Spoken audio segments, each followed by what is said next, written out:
사람들은 자기들이 믿은 적이 없는 분을 어떻게 부를 수 있겠습니까? 또 들은 적이 없는 분을 어떻게 믿을 수 있겠습니까? 선포하면 어떻게 들을 수 있겠습니까? 보내심을 받지 않았는데 어떻게 선포할 수 있겠습니까? 성경에 기록한 바 기쁜 소식을 전하는 이들의 발걸음이 얼마나 아름다우냐 한 것과 같습니다. 아멘. 네, 오늘도 주님께서 우리를 평화의 복음을 전하는 발로 살아갈 수 있도록 인도해주고 계십니다. 주님의 말씀이 전신갑주가 되어서 우리의 심령을 견고하게 붙드시고 또한 능히 우리가 살아가는 삶 속에서 평화의 복음을 전하는 발로 또한 거짓과 악을 꾸짖는 세대로 승리하는 삶을 살 수 있도록 돕고 계십니다. 오늘도 그 주님의 넓은 품 안에 우리가 함께 주님과 동행하면서 주님의 완전하시고 그 선하신 능력으로 믿음에 완주하는 그런 복된 심령 다 될 수 있기를 주님의 이름으로 축복합니다. 이 시간 우리 함께 찬양으로 모임을 시작하도록 하겠습니다.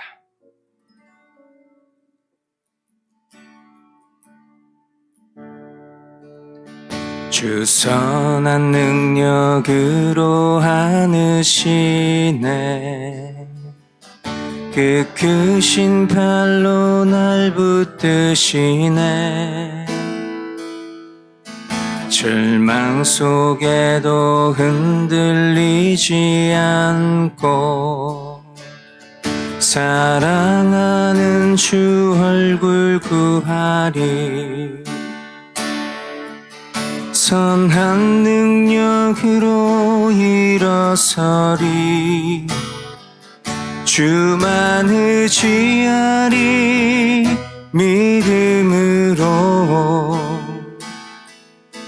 우리 고대 안에 주 오실 그날 영광의 새날을 맞이하리 이전의 괴로움 날 애워싸고 고난의 길을 걷는다 해도 주님께 모두 맡긴 우리 영혼 끝내 승리의 날을 맞으리 선한 능력으로 일어서리 주만 의지하리 믿음으로 우리 고대 안에 주 오실 그날 영광의 새날을 맞이하리 주님이 마신 고난의 쓴 잔을 우리도 감사하며 받으리 주님의 남은 고난 채워가며 예수와 복음 위에 살리라 선한 능력으로 일어서리 주만 의지하리 믿음으로 우리 고대 안에 주 오실 그날 영광의 새날을 맞이하리 선한 능력으로 일어서리 주만 의지하리 믿음으로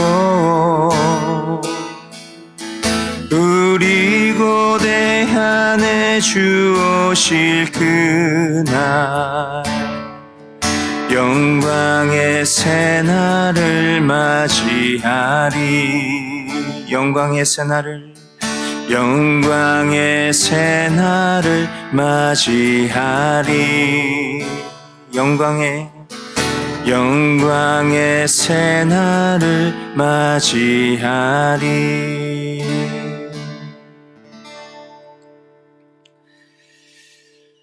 아멘. 사랑하는 주님, 주님께서 우리의 능력이 되시고 또 그 능력이 우리의 어떠함이 아니라 주님께서 이루시고자 원하시는 그 하나님의 선하신 뜻을 이루는 통로로 하나님 우리의 능력이 되시는 줄 믿습니다. 오늘도 우리 자신을 부인하고 우리 안에 살아 역사하시는 주님, 그 주님으로 거듭난 우리의 심령을 사랑하는 그런 삶으로 오늘 우리에게 맡겨주신 귀한 복음의 자리, 또한 믿음의 자리를 지켜나아갈 수 있도록 인도해 주시고, 특별히 말씀 앞에 우리 한 사람 한 사람이, 또한 우리 교우된 가정, 각 가정이 견고히 서 나아갈 수 있도록 인도하시고, 이 일을 위해 각 가정에 맡은 자로 세운 아빠들과 또 돕는 배필인 엄마와 우리 믿음의 자녀들이 그렇게 견고히 서 나아갈 수 있도록 인도해 주시고, 하나님 이 땅에 참된 회개와 또 부흥이 먼저는 우리 자신으로부터 또 우리 가정으로부터 회복될 수 있도록 인도하시고, 그것으로 인하여 하나님 참담한 현실을 맞이하고 있는 지금 이 순간에도 하나님 우리가 비관하지 않고 주님의 행하실 일들을 믿음의 눈으로 바라보며 승리할 수 있도록 인도하여 주옵소서. 오늘 이 경건회가 그런 주님의 뜻을 밝히 깨달아 아는 시간 될 수 있도록 인도하여 주시옵소서. 그렇게 행하실 주님만 기대하옵고 예수님의 이름으로 기도합니다. 아멘. 네, 우리 각 가정에서 서로 축복의 인사 나누겠습니다.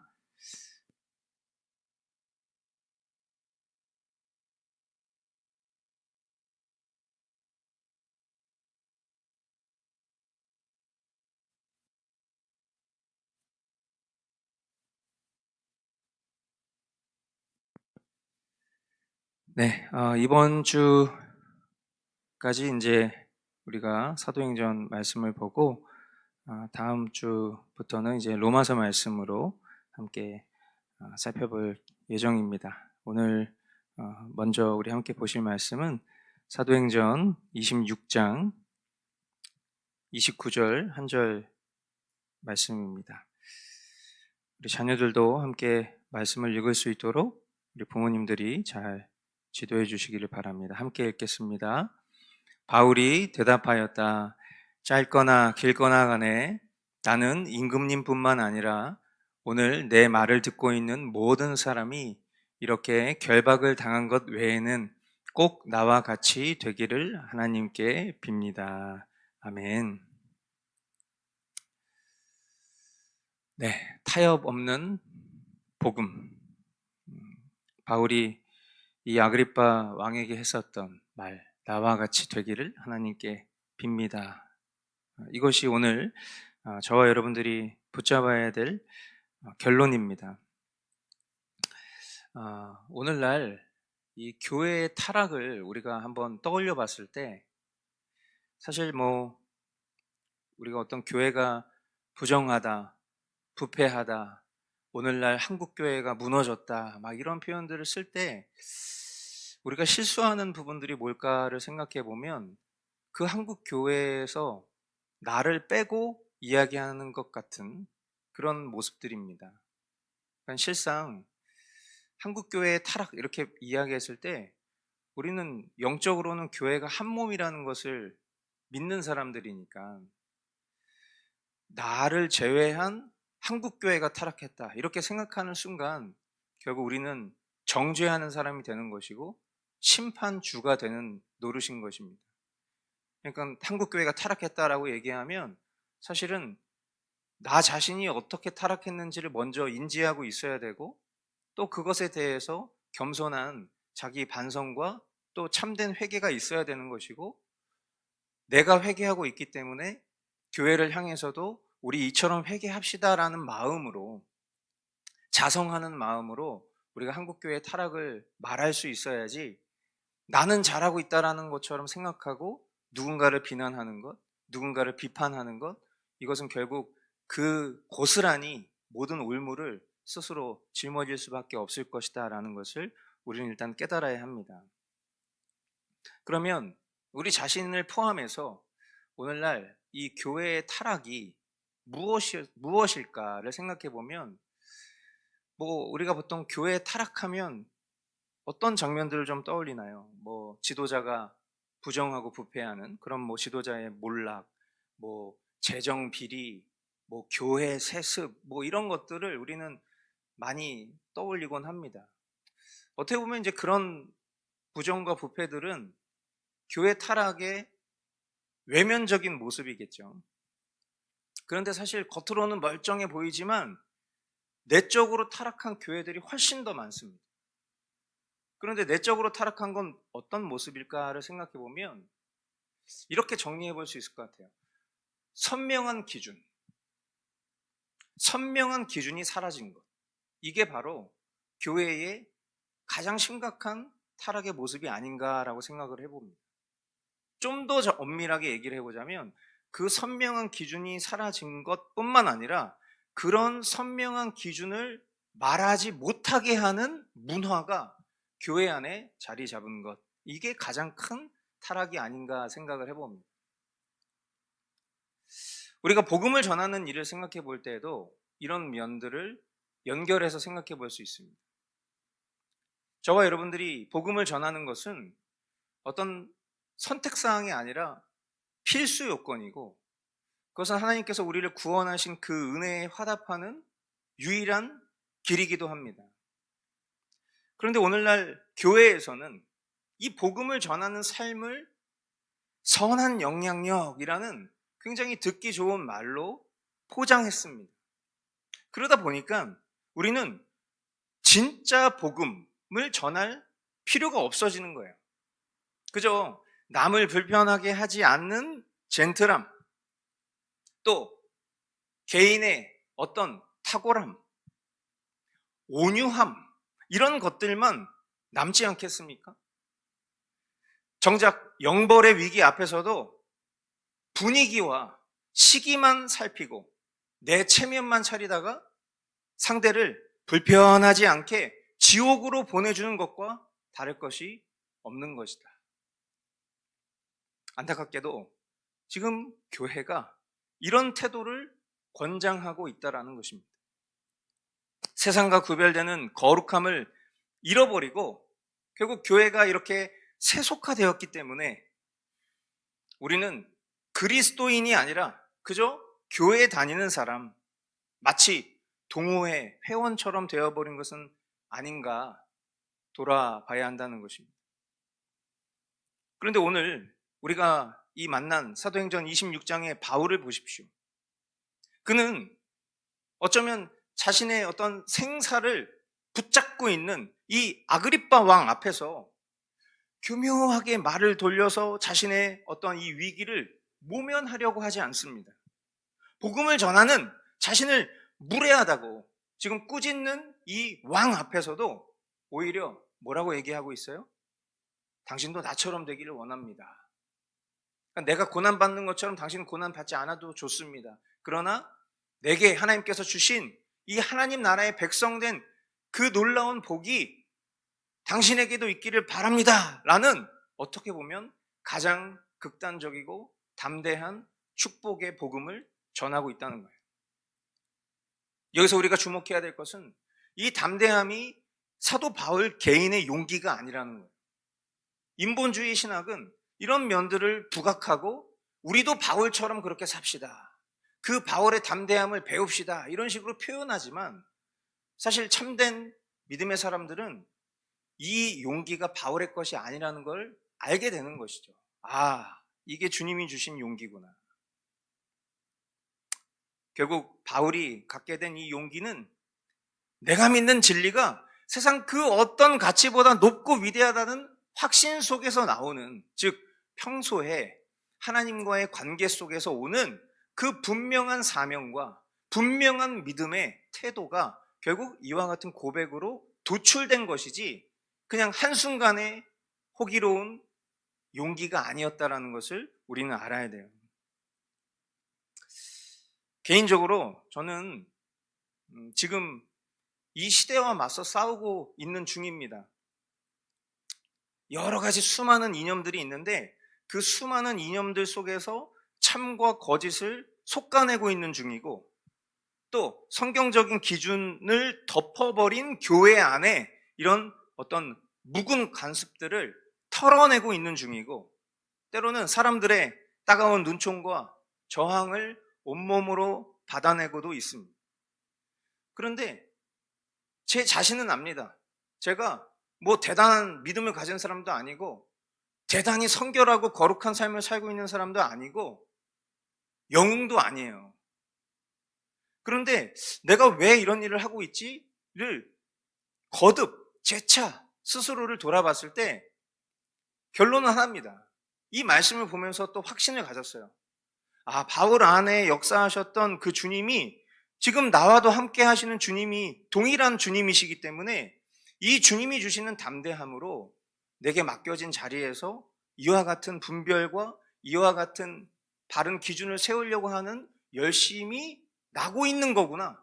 내가 뭔가 그런 노력을 하고 있는 것이 아니라 주님이 이 정말 허접한 나를 그와 같이 사용하고 계시는구나 라는 것들을 체험하고 있기 때문에 어떤 면에서 저는 떳떳하고 당당합니다.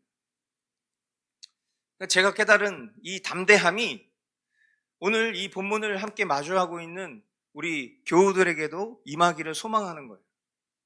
같은 시대를 살면서도 그냥 시대를 그냥 따라가는, 그 시류에 편승하는 그런 삶을 사는 것이 아니라 이 시대 속에서 시대를 분별할 수 있는 힘을 우리 교우들이 얻기를 원하는 것입니다.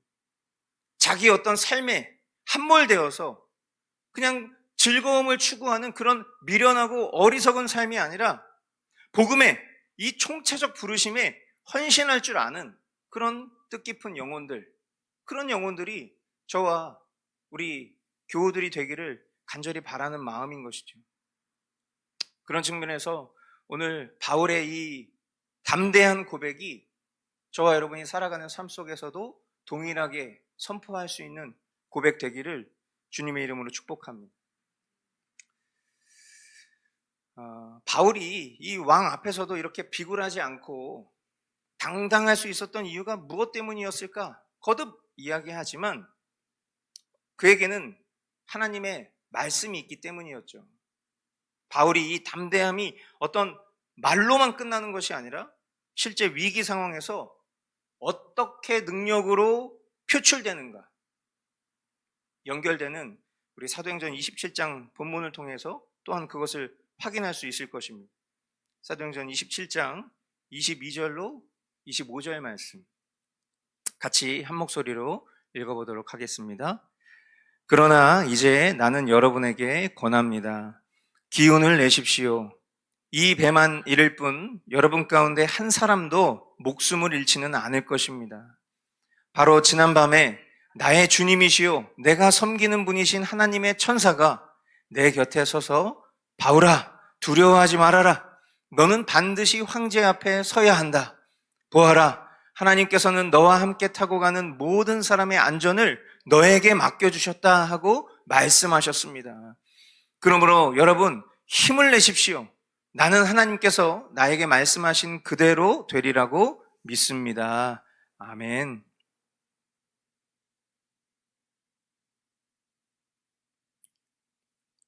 나에게 말씀하신 그대로 되리라. 하나님 말씀이죠. 이 말씀을 보면 지금 이 바다의 폭풍은 멈추지 않고 있습니다. 배는 여전히 파선 직전이에요. 상황은 그대로입니다. 절망적이라는 것이죠. 그런데 바울의 이 마음이 완전 다릅니다. 왜 그럴까?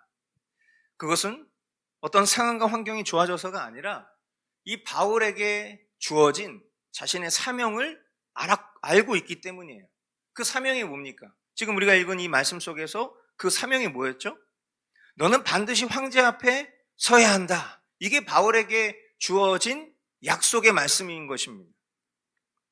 사명을 아는 사람은 그 사명을 주신 하나님을 신뢰합니다. 사명이 다하기 전까지는 결코 죽지 않는다라는 사실을 믿는 것입니다. 결국 그것이 진짜 믿음인 것이죠. 우리의 어떤 두려움은 우리 눈앞에 보여지는 그런 거대한 폭풍의 크기 때문이 아니라 내 인생을 향한 하나님의 목적이 상실되었을 때, 하나님과 나의 교제가 끊어진 것 같았을 때, 그럴 때 오는 두려움이 신자의 두려움이겠죠. 하나님께서는 배 안에 있는 어떤 선장 혹은 백부장에게 하나님의 그 미션을 맡기지 않으셨습니다. 오히려 인간적인 눈으로 봤을 때는 지금 죄수 신분인 이 바울 한 사람에게 이 배의 운명, 영혼들의 운명을 맡기고 계세요. 우리가 이런 장면을 보면 살아가고 있는 현실을 그대로 투영해서 볼 수 있게 됩니다. 세상은 마치 힘있고 또 돈 있는 사람들이 이끌어가는 것 같습니다. 악한 이들이 그 어떤 심판도 받지 않고 그 악한 세력들이 이 세상에서 승리하는 것처럼 보입니다. 그러나 인류의 역사는 하나님의 은총을 증명하고 있어요.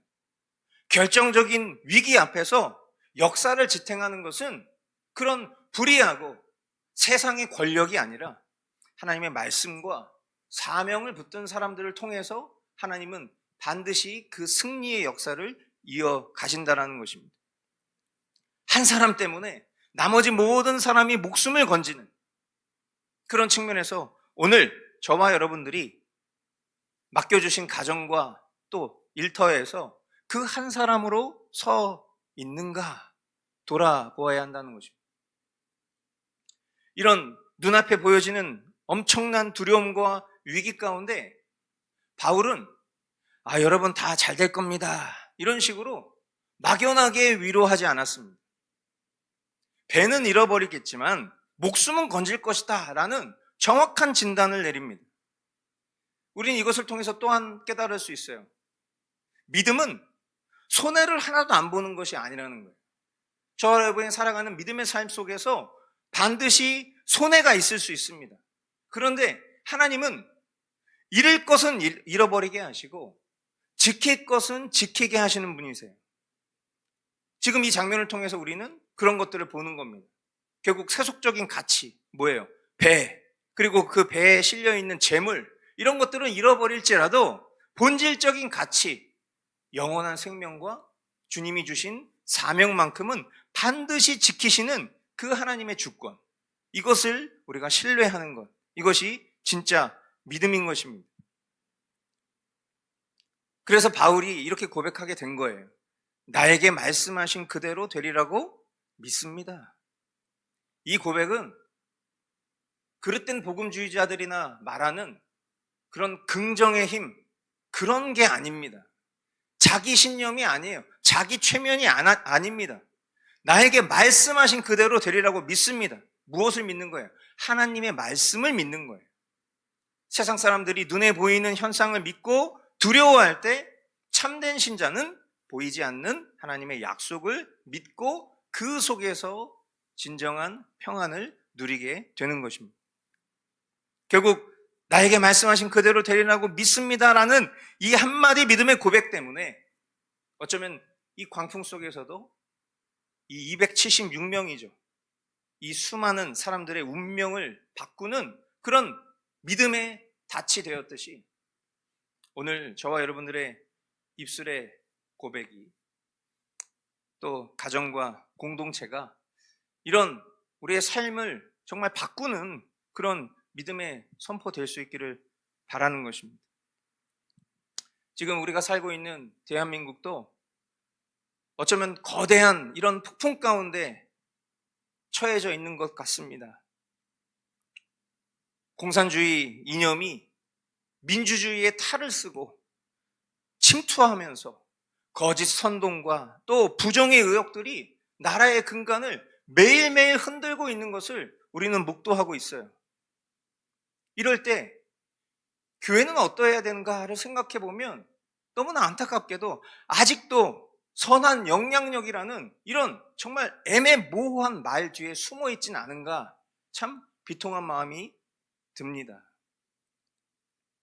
바울처럼 당신들도 회개하고 예수 믿어야 한다, 이런 선명한 기준을 외쳐야 되는 것이 교회이고, 불의를 꾸짖고 정말 빛 가운데 거하는 그런 삶을 드러내야 되는 것이 교회된 신자의 태도임에도 불구하고 여전히 자기들만의 잔치를 벌이고 있는 그런 모습들을 볼 때면 참 비통한 것입니다. 그러나 앞서도 우리가 이야기했지만 잃어버릴 것은 잃어버리게 되는 것입니다. 지키는 것은 지키는 것입니다. 주님은 이런 가운데에서도 알곡과 가라지를 나누고 계신 겁니다.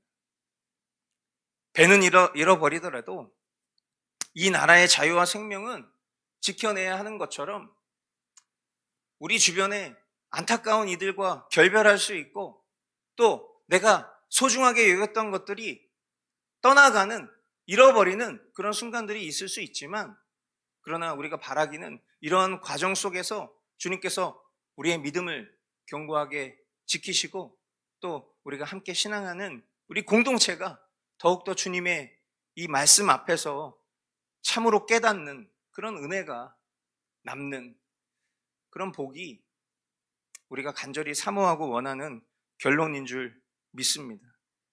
아무쪼록 오늘 주님이 우리에게 주신 이런 믿음의 고백들, 나와 같이 되기를 하나님께 빕니다. 나에게 말씀하신 그대로 될 것입니다 라는 이 약속의 말씀을 붙드는 고백으로 믿음의 길 완주하며 승리하는 저와 여러분들 될 수 있기를 주님의 이름으로 축복합니다. 이제 오늘 주님이 우리에게 주신 말씀 붙들고 우리 함께 기도하도록 하겠습니다.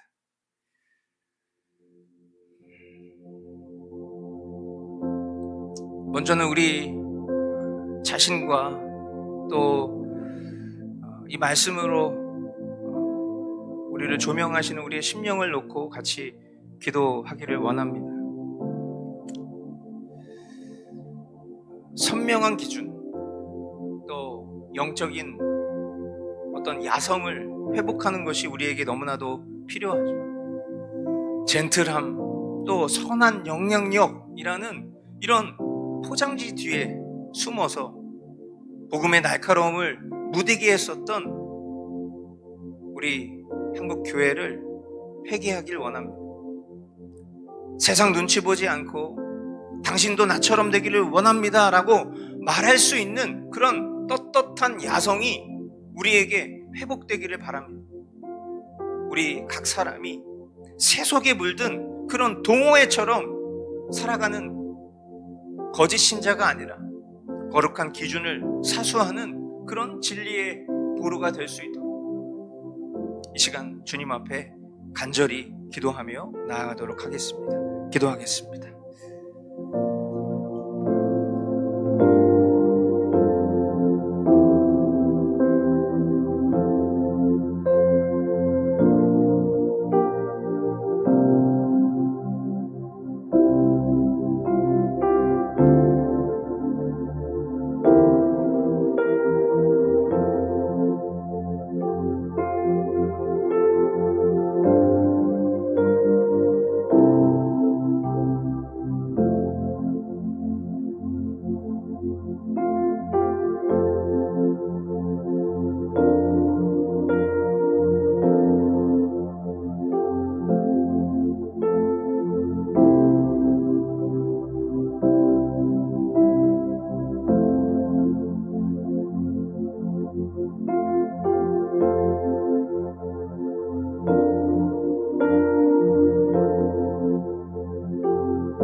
계속해서 우리 공동체를 위해서 함께 기도하기를 원합니다.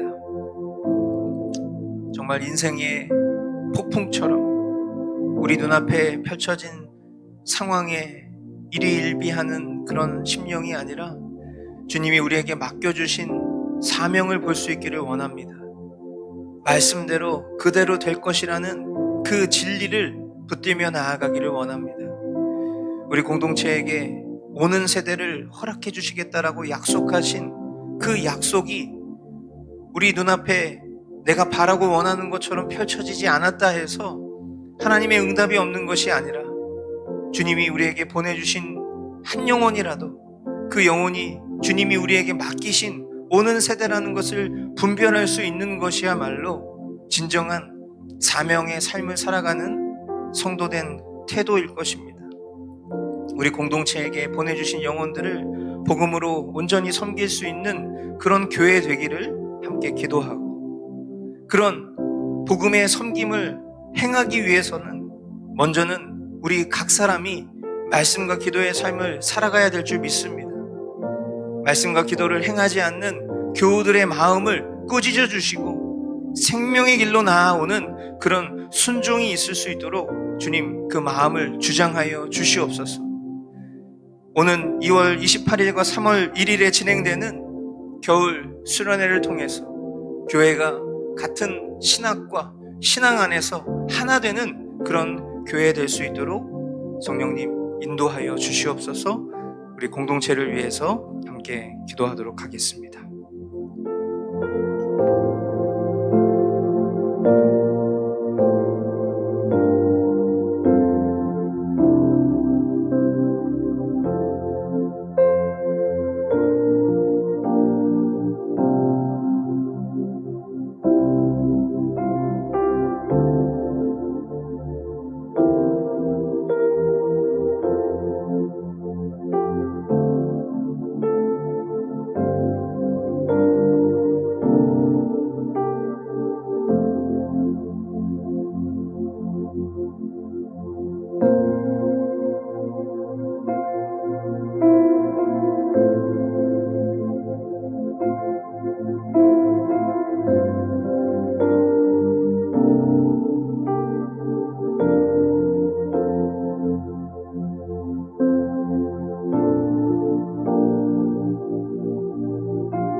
주시옵소서. 계속해서 우리 대한민국을 위해서 함께 기도하겠습니다. 이 나라를 뒤흔드는 거짓 이념과 공산주의 세력의 실체가 낱낱이 드러나기를 원합니다. 선거와 법치가 무너진 곳이 있다면 하나님의 공의로 바로잡아 주시고, 또 우리 국민들이 거짓 선동에서 깨어날 수 있도록 그 지각을 열어주시기를 기도합니다. 위정자들이 자신의 안위보다 국가의 이익을 위해 결단할 수 있도록, 회개할 수 있도록 인도해 주시고, 우리 나라가 겪고 있는 이 위기가 오히려 이 대한민국을 하나님께로 돌이키게 하는 참된 회개의 기회가 될 수 있기를 간절히 소원합니다. 특별히 다음 주 19일에 있을 우리 윤석열 대통령 첫 선거를 앞두고 대한민국의 사법부가 여론의 눈치 보는 그런 사법부가 아니라 바르고 공정한 재판을 내릴 수 있도록 담대함을 허락해 주옵소서. 지금 우리 대한민국을 위해서 간절히 기도하며 나아가도록 하겠습니다. 기도하겠습니다.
사랑하는 주님, 선한 영향력이라는 그런 허울 뒤에 숨어서 진정 전해야 될 십자가 복음의 그 담대함을 무디게 했던 우리의 지난날의 비겁함을 회개합니다. 세상 눈치 보면서 사람들의 비위를 맞추며 내일을 도모했었던 우리의 영적 게으름을 회개합니다. 그러나 이제 간절히 바라기는 오늘 사도 바울의 고백처럼 당신도 나처럼 되기를 원합니다 라는 떳떳한 복음을 전할 수 있는 믿음의 야성을 회복시켜 주시옵소서. 우리 교회가 이런 새 속에 물든 동호회처럼 변질되는 것이 아니라 거룩한 기준을 붙들고 말씀과 기도의 삶으로 말미암아 우리에게 주어진 삶에서 담대히 십자가 복음의 증인된 제자가 될 수 있도록 은혜를 허락하여 주옵소서. 우리 눈앞에 보여지는 거대한 폭풍과도 같은 두려운 상황 앞에 움츠러들지 않게 하여 주옵소서. 주님이 우리에게 맡겨주신 사명을 바로 볼 수 있도록 인도하여 주옵소서. 말씀하신 그대로 될 것이라는 이 약속을 붙들며 살아갈 수 있는 말씀의 사람들이 되게 하여 주옵소서. 세상의 명예와 또 나의 인정과 평판이 무너질 것이 두려워서 진짜 지켜야 될 주님의 사명을 창피하게 여기는 그런 부끄러운 삶이 되지 않게 인도하여 주시옵소서. 우리 가정과 일터를 살리는 그 한 사람, 지난 주일 우리가 말씀으로도 함께 다짐했었던 그 한 사람이 될 수 있도록 은혜를 허락하여 주시옵소서. 이 나라를 흔들고 있는 거짓된 사상, 하나님이 없다고 가르치는 그런 비겁한 사상에 무릎 꿇는 교회가 되지 않기를 원합니다. 내가 살아가는 삶에 함몰되어서 이 세상에서 벌어지고 있는 일들에 나는 관심 없는 것처럼 살아가는, 그것이 자랑인 것처럼 말하는, 그것이 교양인 것처럼 생각하는 이런 비겁한 마음들이 우리 안에 무너지게 하여 주옵시고, 우리가 믿는 하나님이 공의와 사랑의 하나님이라는 것을 인정한다면 우리 또한 이 시류를 분별할 줄 아는 공의와 사랑의 사람들이 될 수 있도록 인도하여 주셔서 거짓에 선동되지 않고 깨어날 수 있는 그런 하나님의 신실한 일꾼들 되게 하여 주시옵소서. 우리 공동체에 육신의 질병으로 고통받고 있는 교우들 속히 회복될 수 있도록 인도하시며, 또한 우리 어린 자녀들이 각 가정에서 믿음의 자녀들로 양육받는 데 있어서 우리 가정의 부모와 또 모든 세대가 힘을 얻을 수 있도록 주님께서 공급하여 주옵시고, 또 우리 마음에 가지고 있는 여러 가지 근심과 걱정들이 있다 하면 하나님 그 근심과 걱정 너머에 우리의 참 주인 되신 주님이 우리의 생사화복을 주관하신다라는 것을 기억하며 그렇게 담대히 믿음의 길을 기쁨으로 살아갈 수 있는 하나님의 신실한 성도 될 수 있도록 인도하여 주시옵소서. 이렇게 행하실 우리 주님만 기대하옵고 존귀하신 예수님의 이름으로 기도하옵나이다. 아멘. 하늘에 계신 우리 아버지, 아버지의 이름을 거룩하게 하시며 아버지의 나라가 오게 하시며 아버지의 뜻이 하늘에서와 같이 땅에서도 이루어지게 하소서. 오늘 우리에게 일용할 양식을 주시고 우리가 우리에게 잘못한 사람을 용서하여 준 것 같이 우리 죄를 용서하여 주시고 우리를 시험에 빠지지 않게 하시고 악에서 구하소서. 나라와 권능과 영광이 영원히 아버지의 것입니다. 아멘. 네, 사랑하는 성도 여러분, 오늘 나눈 이 말씀을 우리 이렇게 정리하며 나아가기를 원합니다. 먼저 첫 번째는, 여러분, 우리 요즘에 이런 표현 많이 쓰잖아요. 흐린 눈. 흐린 눈이 뭡니까? 선명하게 봐야 되는데 보고 싶지 않은 거죠. 그러니까 일부러 흐린 눈 하면서 비껴가려고 하는 거잖아요. 저와 여러분이 살아가면서 필요한 것은 흐린 눈이 아니라 선명함입니다. 선명함으로 저와 여러분들이 승리할 수 있게 되기를 바라요. 그래서 우리가 전해야 될 것은 결국 선명한 복음을 전하는 것입니다. 저는 그 선한 영향력이라는 표현 되게 싫어합니다. 예. 그 표현 때문에 우리가 이렇게 됐다고 생각해요. 도대체 그 선한 영향력이 무엇이냐? 곰곰이 생각해 보십시오. 그리고 과연 우리가 그렇게 선한 영향력대로 살았는지도 한번 회개할 수 있게 되기를 바랍니다. 우리가 전해야 될 날선 복음, 십자가 복음, 그것을 우리가 부끄러워하지 않는 그런 참된 그리스도의 일꾼 다 되실 수 있기를 주님의 이름으로 축복합니다. 네, 오늘도 주님이 하셨습니다.